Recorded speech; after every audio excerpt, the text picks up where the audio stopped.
Mainaz izan itaunle, berak nahi eban aritik eroaten eban jarduna, ta hain buruta bihotz arlotu zirean, euren autuan eseribe jaramonik barik, ez bide inguruko burdin lantegi ketsuai, ez ibaizalgo ontzite ugariai, ez gora eta bera oso astiro eroi esan gabarra astun beteai, ez edonun agiriziran gizadi samatzaileai, ez burdi barrukoen barregarrizko esan ez Bilboko sarreran egozan jauregi barri ederto apaindoai, ezeri begiratu barik, ezer ikusi barik, uste baino lehenago heldu zirean Salpurdia gelditutan zan kaleraino, indianoa eta Mañazi. Non bizi zara, eta uneban gizakumeak Salpurditik jaitzi zirenean berehala. Hementxe bertan, aurreko etxe honetan ze.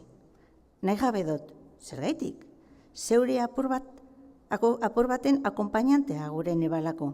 Eskerrik asko, ez jatorkit ondo zulango lagunik kalean.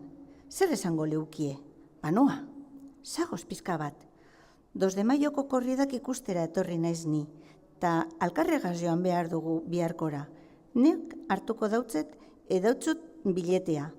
Masantini da primer espada, guztizko toriadorea bila. Jesus Marita Jose, ez da eskerrik asko, ez naz ezen zalea.